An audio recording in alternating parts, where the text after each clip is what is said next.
présentation. Voilà, donc, je m'appelle Ramata Faye, présidente de la dynamique de la Corap de Pambal, basée à Chérif Lo. Donc, suite à la conférence tenue avec les partenaires, en particulier, plus particulièrement avec Delphine et Christine, Carrefour International, nous avions sollicité un appui à cause de la crise qui sévit actuellement,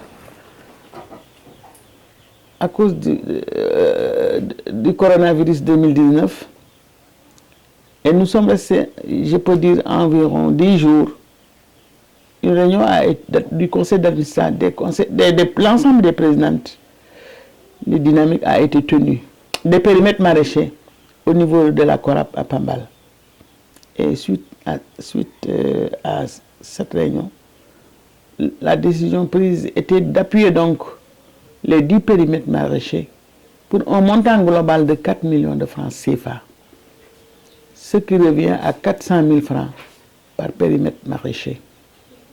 Et cet argent va aider les femmes donc à reprendre leur activité génératrice de revenus.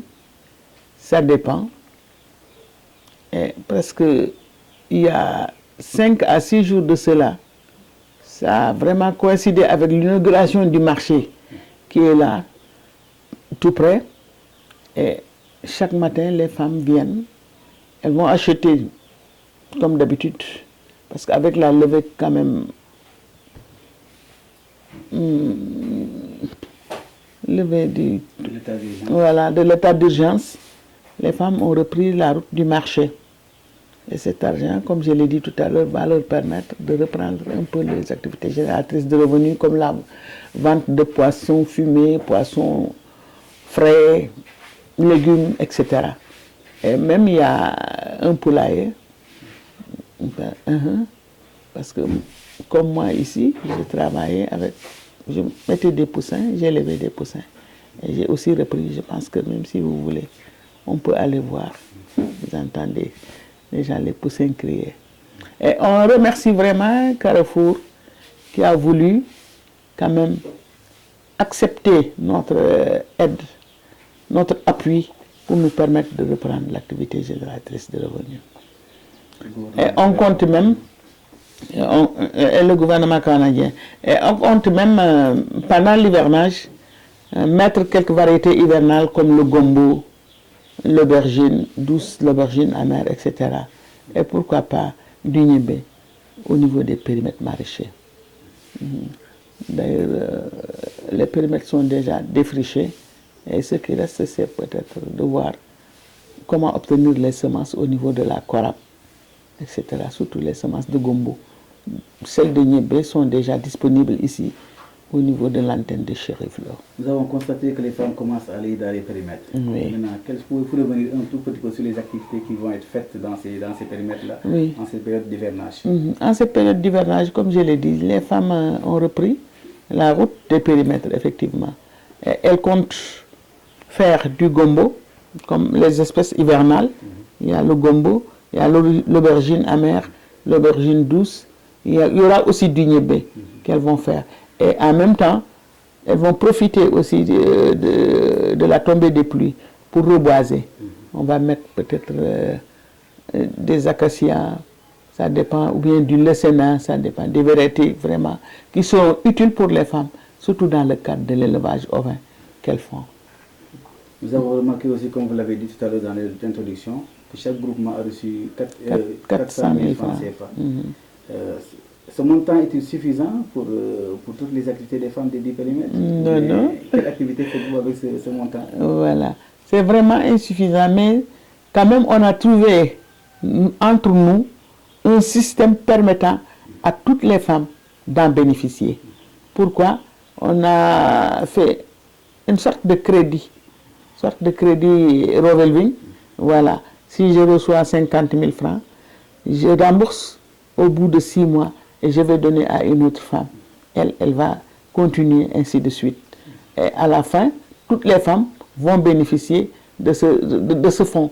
Parce que c'est vraiment insuffisant. Si je prends 400 000 francs à partager entre 150 femmes, je pense que là, ça ne pourra pas faire grand-chose. Mais on s'est réunis, on a discuté, on a vu que c'était vraiment intéressant de donner chacune à peu près une dizaine de femmes. Voilà. Et après le remboursement, on va donner une autre dizaine. En fin de compte, toutes les femmes vont bénéficier de cet argent. On a aussi noté que les conséquences de la Covid-19, de ce Corona-19, c'était la menace de l'insécurité alimentaire. Voilà. Y a-t-il toujours une menace? Oui, la menace de l'insécurité alimentaire, je peux dire qu'elle persiste. Pourquoi elle persiste? Il y a des familles dépourvues qui ont bénéficié de l'appui du gouvernement, c'est-à-dire 2 sacs de riz, 10 litres d'huile, 10 kilogrammes de pâtes alimentaires, etc. Mais pour les familles nombreuses, c'est vraiment insignifiant, puisque déjà la pluie est arrivée, donc les gens ne pourront plus aller en ville travailler, mais ils vont retourner vers les champs. Et maintenant, il faut trouver un stock disponible pour 3 mois avant peut-être que les produits n'arrivent en maturité comme le niébé, l'arachide, le mil, etc. Donc, j'insiste sur l'aspect insécurité alimentaire parce qu'il y a toujours la période de soudure, surtout au mois d'août. Les greniers seront beaucoup plus vides et il n'y aura plus rien.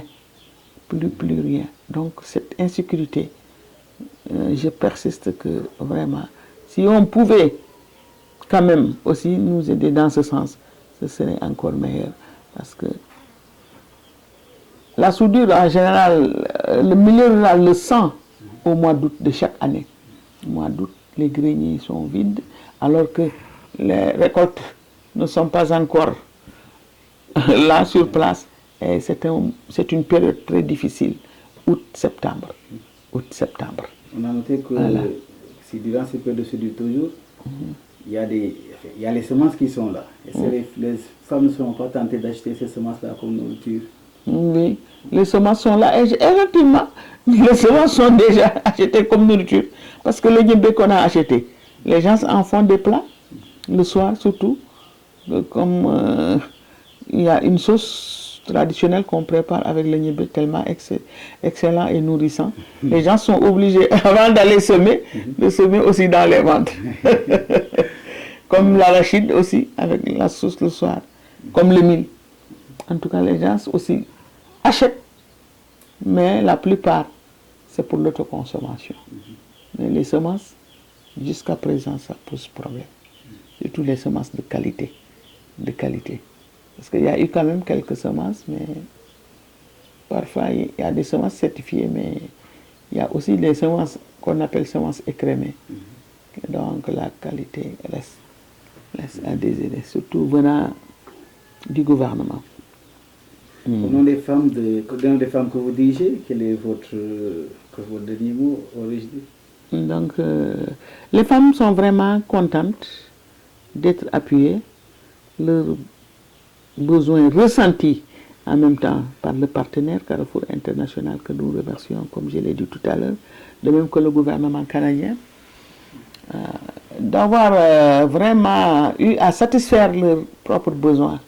Elles sont contentes, elles ont commencé, comme je l'ai dit, à travailler dans les périmètres, comme au niveau des marchés.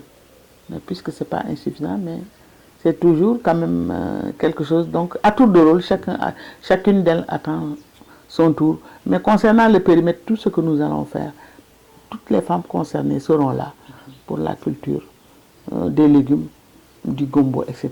et du niébé pendant l'hivernage, Inch'Allah. Et durant cette période-là, quels besoins avez-vous? Durant cette période, toujours, nos besoins ressentis toujours restent.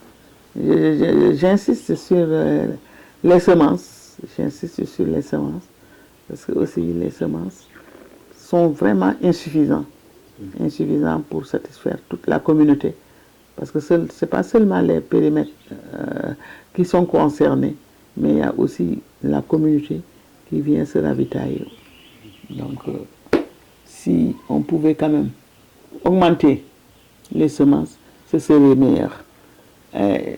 La sécurité alimentaire aussi, je reviens, si on pouvait aussi améliorer un peu pour les 2 mois à venir, août, septembre aussi, ce serait vraiment l'idéal et ça va permettre quand même de remplir les... voilà. Un appui pour ce domaine, pour les mois d'août et septembre. Parce que là, comme je l'ai dit tout à l'heure, les greniers sont vides, il n'y a plus rien. Alors, les enfants vont dans les champs, mais il faut bien manger pour pouvoir cultiver. Quel est en fait l'appui des autorités par rapport à tout ce que font les femmes dans cette zone, dans les zones des périmètres, les autorités, le maire, les élus? Oui, donc il y a eu, comme je l'ai dit la dernière fois pendant la conférence, le maire donc, qui a eu à appuyer une partie de la communauté d'un sac de riz chaque famille.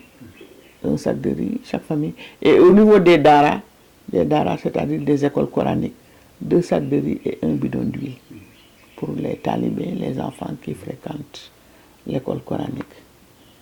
Et il y a eu aussi un premier lot de savon et d'eau de javel qui ont été distribués, comme je l'ai dit tout à l'heure. Et chaque famille a bénéficié d'une bouteille d'eau de javel et d'un ou je ne sais pas, de 2 morceaux de savon. Quand même, c'est pas mal, mais toujours, on ne peut pas satisfaire quand même, mais quand même, il faut faire un effort. Mais on a senti qu'il a fait un effort. Parce que je pense que le riz, c'était 15 tonnes de riz. Et pour les savons et l'eau de javel, etc., c'était aussi pour un montant de plus de 500 000 francs. Donc 15 tonnes de riz et plus de 500 000 en matière de savon et l'eau de javel. C'est pas mal quand même. Madame Faye, pour vous remercier, est-ce que... Et comme je l'ai dit tout à l'heure aussi, les femmes ne sont pas restées les bras croisés. Elles ont eu aussi à contribuer au niveau donc de la lutte contre le coronavirus en participant financièrement donc à l'achat de ces produits. C'est bon.